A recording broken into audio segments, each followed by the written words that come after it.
ये कहानी है एक राजा की जो मिठाइयों का बहुत शौकीन था। राजा के लिए मिठाई उसके ही राज्य के सबसे अच्छे हलवाई के यहाँ से आती थी।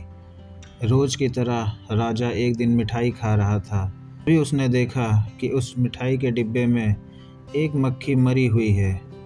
ये देखकर राजा को बहुत गुस्सा आया। बात तो छोटी सी थी, लेकिन वो तो राजा था, उसके लिए ये कोई छोटी बात नहीं थी।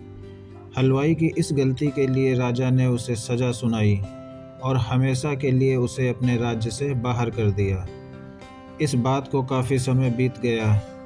एक दिन राजा अपने कुछ सैनिकों के साथ शिकार के लिए गया। जंगल में थोड़ा अंदर जाते ही उन पर लुटेरों ने हमला कर दिया। लुटेरों ने सब कुछ लूट लिया और राजा के सभी सैनिकों को भी मार दिया। राजा किसी तरह अपनी जान बचाकर वहां से भाग गया और दूसरे राज्य की सीमा में पहुंच गया। कुछ देर में अंधेरा हो गया और वो राजा सुबह होने का इंतज़ार करने लगा। अगले दिन वो राजा उस राज्य के लोगों से मदद मांगने लगा, लेकिन दूसरे राज्य के लोग उसे भिखारी समझकर उसकी तरफ ध्यान भी नहीं दे रहे थे। वो राजा भूखा प्यासा एक जगह पर ही पड़ा रहा।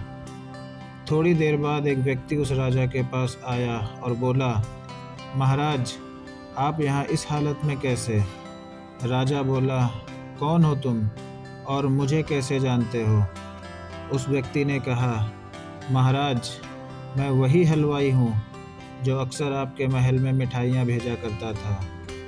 राजा ने उसे सारी बात बताई। उस हलवाई ने राजा की मदद करी और उसे वापस अपने राज्य भेजने का सारा इंतज़ाम भी कर दिया।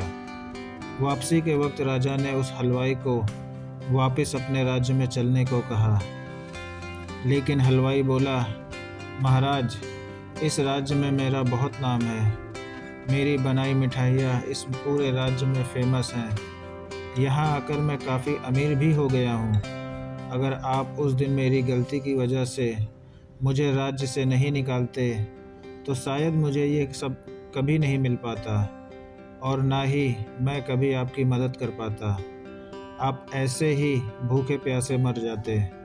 शायद जो भी हुआ वो सब अच्छे के लिए ही हुआ है।